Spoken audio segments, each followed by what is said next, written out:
Hi guys, this is Solo. So in this video, we are going to go over how to get the ancient civilization cores to make multiple things in the game. Mainly the AI core later on in the game is going to be your biggest roadblock, I suppose, because obviously the ancient cores are going to be needed per core, per AI core. And to get ancient cores, there are multiple ways you can do this.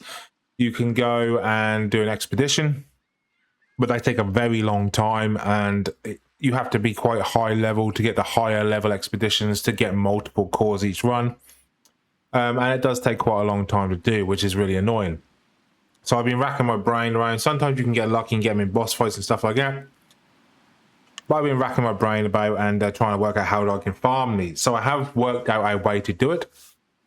To get the ancient civilization cores in a decent farm, as from the hill of beginnings, we go from the hill of beginnings all the way down to get the fisherman's point. You swim over the fisherman's point over to this island here.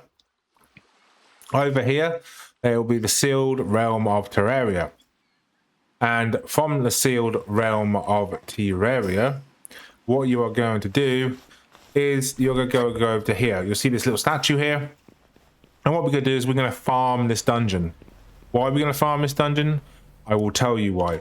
Because this is where we get a certain item. This item lets us fight the Terraria boss in our temple. And I will actually explain as we go. But basically what you're going to do, you should go over here and just kill everything. Kill absolutely everything. All right, these are level 30 to 45, 35 to 45 areas. When you kill these things, they drop a currency. This currency is going to be known as a hallowed bar. You're going to need this currency. You're going to need 100 of these per item needed for farming. And if you just have a owl that has a big AoE, you can capture these as well. You know, you can capture these. You do get more for capturing than you do for killing. But if you're farming these, then you just have a power with a big AoE and everything just dies, right? Basically, you want to kill these. You want to kill these and get all the currency. They always drop hallowed bars. Also, bring a mining pick, because if you have a mining pick, you can farm the items on the floor, like these ones, for example, and they will actually drop hallowed bars as well. So what you want to do is you want to farm this until you get to the end boss. Right guys, once you are at the boss, make sure you go and kill the boss. The boss will be a giant eyeball. You can capture him if you want, or you can just kill him. If it's your first time, you might as well just capture him. He's a level 45 boss. So yeah, make sure you're at least level 40. You fight this guy. And once he dies, he then drops a load of good stuff. Depending on how many times you farmed him, he'll drop different stuff every time. And then once you go towards the end of the level, you get the 2 gold chests. In these 2 gold chests are the things you want. You see that purple thing we just got there? That is what you want. We got it twice. So this is what you want, guys. This one here. So you actually are able to craft the celestial signal, and you can do this at a primitive workbench. You don't have to have any fancy workbenches or anything like that. Obviously a different workbench will be quicker. So we're gonna leave this dungeon. You can farm this as many times as you want, guys, but yeah, I would suggest doing it as you can literally go back in there straight away and farm all over again if you want to. You get XP as well every time you farm the dungeon. And so after you've done that, guys, what you want to do is you want to go to your base. Any base, doesn't matter which base, but it must have your summoning circle. Your summoning circle in it. What is the proper name of the summoning circle? I will have to look that one up. Is this one here? Basically this one here, whatever this is called. Technology wise, I think it's a purple technology, if I remember rightly. God, it's been a while since I've been this level. There it is. Summoning altar. Okay, so you need to make sure you got the summoning altar. It's in the purple category in the technology tree. And once you have that, guys, you want to go and you want to make the sigil, right? So if you go down here, go down here, go down here. Where is it? There it is. So you want to make these celestial signal, yeah, whatever.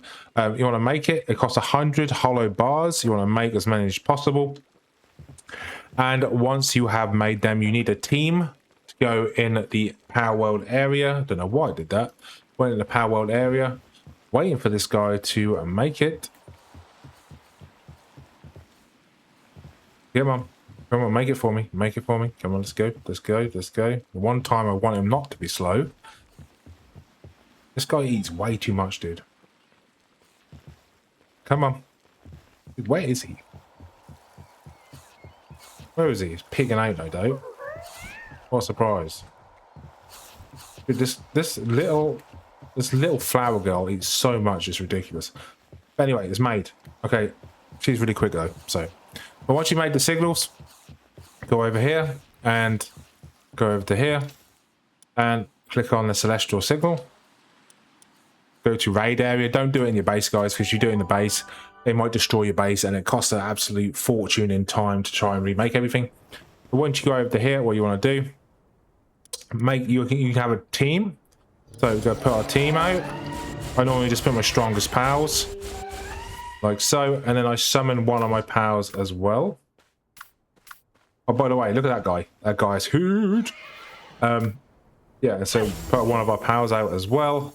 And then we activate the Moon Lord. And then we fight the Moon Lord. Moon Lord is level 50, guys, as the lowest level. And so make sure you have at least a team of level 45 to 50 guys. There, to fight this guy, you have to shoot both his hands when his eyes pop out. Like so. And both hands and then his eye on top of his head. And then you shoot his chest at the end. So make sure you target wherever you shoot first, it will stop attacking. So for example, you see he's shooting loads of stuff out. If you destroy the hand, it will stop attacking in that hand. Vice versa, if you shoot him in the head, like that one's dead now, he'll stop attacking from that eyeball from his head. As you can see, I don't actually need to do a lot, guys. My team is pretty strong as it is. I mean, I got my guy over there summoning water tornadoes and all sorts. And there we go. I'm gonna try and get it. If the eye shuts, you don't do no damage, so you have to make sure you hit him when his eye is open. And it's actually his hand moves at the same time, so it can be quite hard to hit him sometimes. But if you have enough pals, then they basically just absolutely destroy him anyway. Once you destroyed all the eyes and the head, his chest opens up and you can attack his chest. Like so. Apparently. Yeah, there we go. Like so. And you see his health is dying, his health is dying.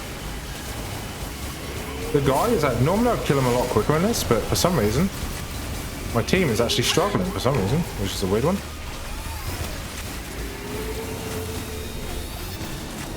But yeah, once you beat the Moon Lord, guys, he will drop a lot of stuff. And he normally drops between 4 to 6 of the ancient civilization cores every time. And you can farm this permanently forever. I wonder why I was doing no damage, it's because it's broken. Yeah, so yeah, he drops between 4 and 6 every time. This is a super easy way to farm, and he also drops legendary training crystals, which increases your powers level by 1 each crystal used. So you can actually max out your powers super easy by using these crystals. He drops 4 to 6 every time as well. And then you obviously get the master signal. I would not recommend doing this until you're like level 80 plus, because he actually one-shots me at the minute. So my pals have to be a whole team of level 80s with maximum stats to even face this guy. But the purple one's absolutely fine. And he drops also these, which increase your power attack permanently, so you can use them on whatever powers you want as well. So yeah, that's that guy. That's the easy way to farm out ancient civilization cores. I hope that helped, and this is sort of a how-to guide. Got loads of other guides coming out as usual as we go through Palworld 1.0. But yeah, thanks for watching, guys. Hope this helped, and I will catch you on the next one. Peace.